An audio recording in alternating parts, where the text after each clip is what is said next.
क्या फिर एक बार हरियाणा में बन पाएगी बीजेपी की सरकार या फिर बन पाएगी इंडिया महागठबंधन की सरकार। नमस्कार और आप देख रहे हैं पॉलिटिकल विचार 2.0।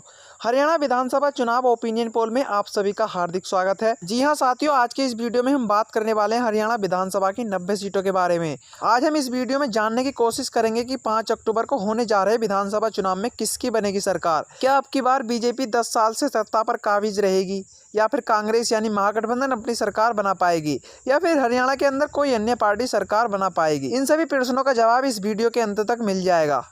दोस्तों, वीडियो को पूरा जरूर देखें। यदि आप भी चाहते हैं कि हरियाणा विधानसभा चुनाव में क्या समीकरण रहने वाली है तो वीडियो को पूरा जरूर देखें, क्योंकि आप सभी जानते हैं कि भारतीय जनता पार्टी से जननायक जनता पार्टी ने अपना गठबंधन तोड़ लिया। और मैं आपको यह भी बता दूं कि हरियाणा के अंदर जाट संप्रदाय इंडिया महागठबंधन के साथ आता नजर आ रहा है। चलिए अब जानते हैं कि किस पार्टी को किस जिले से कितनी सीटें मिलने का अनुमान है, पूरा विस्तार से बताएंगे। तो देरी न करते हुए वीडियो को शुरू करते हैं और जानते हैं कि हरियाणा के अंदर कौन सी पार्टी अपना मुख्यमंत्री बनाने जा रही है या फिर कहें कि 46 सीटों के आंकड़े को पार करके अपनी सरकार बनाने जा रही है। चलिए सबसे पहले शुरुआत करते हैं हरियाणा के पलवल जिले की। पलवल जिले में विधानसभा की कुल 3 सीट है। यहाँ पर भाजपा के खाते में 1, और यदि बात करें कांग्रेस अर्थात महागठबंधन की बात करें तो महागठबंधन के खाते में 2 विधानसभा सीट जाती दिखाई दे रही हैं। ये कहें कि पलवल जिले में कांग्रेस अपनी सरकार बनाती हुई नजर आ रही है। इसी के साथ अगर बात करते हैं झज्जर जिले की, तो झज्जर जिले में विधानसभा की कुल 4 सीट है। यहाँ पर भाजपा और कांग्रेस को टक्कर देखने को मिल सकती है। यानी कि भाजपा अर्थात बीजेपी की बात करें तो बीजेपी के खाते में 2 विधानसभा सीट जाती दिखाई दे रही है।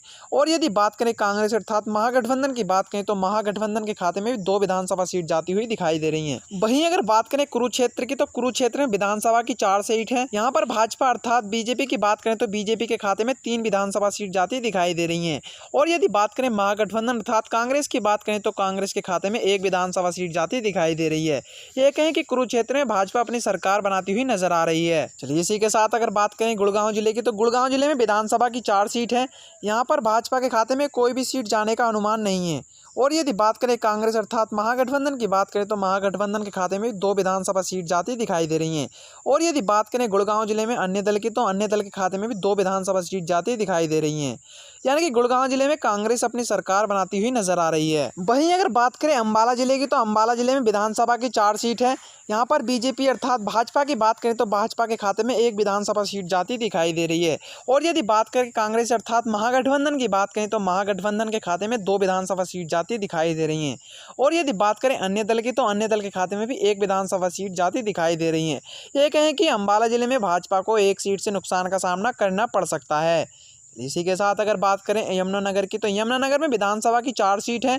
यहाँ पर भी भाजपा के खाते में 1, और यदि बात करें कांग्रेस अर्थात महागठबंधन की बात करें तो महागठबंधन के खाते में भी 3 विधानसभा सीट जाती दिखाई दे रही हैं। यानी कि यमुनानगर में कांग्रेस अर्थात महागठबंधन अपनी सरकार बनाती हुई नजर आ रही है। वहीं अगर बात करें नूंह यानी मेवात की बात करें तो मेवात में विधानसभा की 3 सीट है।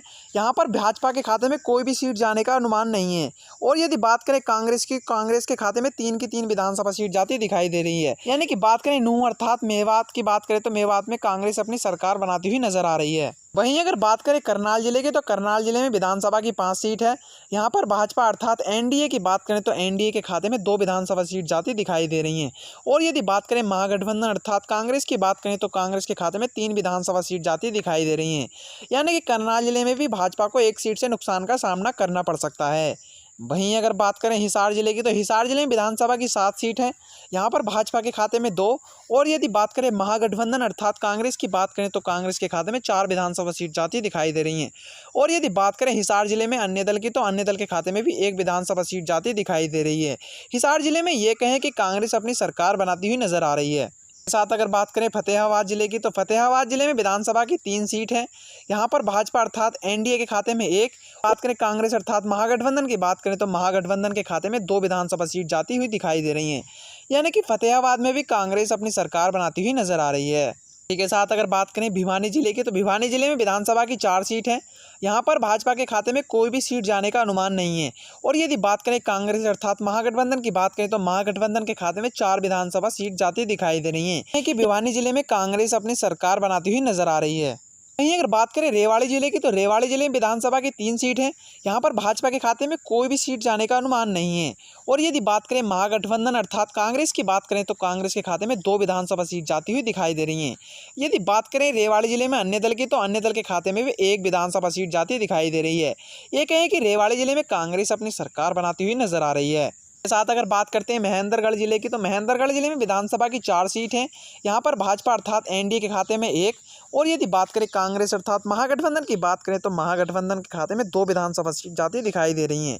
और यदि बात करें महेंद्रगढ़ जिले में अन्य दल की, तो अन्य दल के खाते में भी 1 विधानसभा सीट जाती हुई दिखाई दे रही है। यानी कि महेंद्रगढ़ जिले में भाजपा को 1 सीट से नुकसान का सामना करना पड़ सकता है।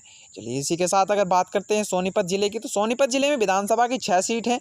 यहाँ पर भाजपा और कांग्रेस को टक्कर देखने को मिल सकती है। यदि बात करें भाजपा की, तो भाजपा के खाते में 3, और यदि बात करें महागठबंधन अर्थात कांग्रेस की बात करें, तो कांग्रेस के खाते में 3 विधानसभा सीट जाती दिखाई दे रही हैं। यानी कि भाजपा और कांग्रेस को टक्कर देखने को मिल सकती है। यहीं अगर बात करते हैं पानीपत जिले की, तो पानीपत जिले में विधानसभा की 4 सीट है। यहाँ पर भाजपा अर्थात एनडीए के खाते में 1, और यदि बात करें कांग्रेस की, तो कांग्रेस के खाते में 3 विधानसभा सीट जाती हुई दिखाई दे रही हैं। यानी कि पानीपत जिले में भाजपा को 2 सीटों से नुकसान का सामना करना पड़ सकता है।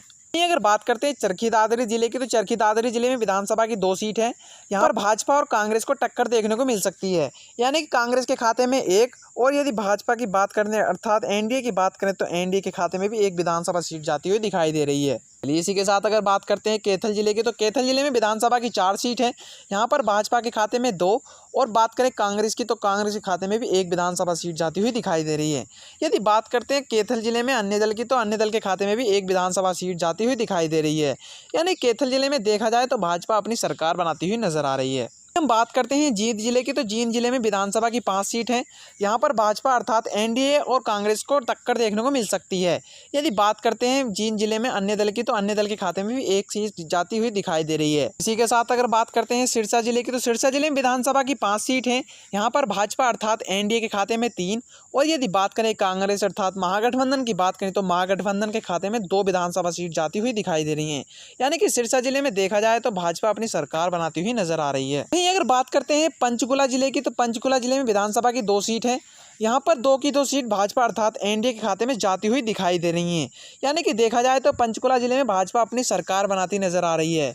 वहीं अगर बात करते हैं फरीदाबाद जिले की, तो फरीदाबाद जिले में विधानसभा की 6 सीट है। यहाँ पर भाजपा अर्थात एनडीए के खाते में 3, और यदि बात करते हैं कांग्रेस अर्थात महागठबंधन की, तो महागठबंधन के खाते में 2 विधानसभा सीट जाती हुई दिखाई दे रही है। और यदि बात करते हैं फरीदाबाद जिले में अन्य दल की, तो अन्य दल के खाते में भी 1 विधानसभा सीट जाती हुई दिखाई दे रही है। ये कहें कि फरीदाबाद में भाजपा अपनी सरकार बनाती हुई नजर आ रही है। चलिए इसी के साथ देखते हैं रोहतक जिले में। रोहतक जिले में विधानसभा की 4 सीट है। यहाँ पर भाजपा के खाते में 3, और यदि बात करें कांग्रेस अर्थात महागठबंधन की बात करें, तो महागठबंधन के खाते में कोई भी सीट जाने का अनुमान नहीं है। और यदि बात करते हैं रोहतक जिले में अन्य दल की, तो अन्य दल के खाते में 1 विधानसभा सीट जाती हुई दिखाई दे रही है। यानी कि देखा जाए तो रोहतक जिले में भी कांग्रेस को नुकसान का सामना करना पड़ सकता है। और आपको पता चल ही गया होगा इस सर्वे के अनुसार कौन सी पार्टी जम्मू कश्मीर राज्य में अपनी सरकार बनाती हुई नजर आ रही है। इस सर्वे के अनुसार बीजेपी अर्थात एनडीए की बात करें, तो एनडीए के खाते में कुल 29 सीटें जाने का अनुमान है। और यदि बात करें महागठबंधन अर्थात कांग्रेस की बात करें, तो कांग्रेस के खाते में भी 47 विधानसभा सीट जाती हुई दिखाई दे रही हैं।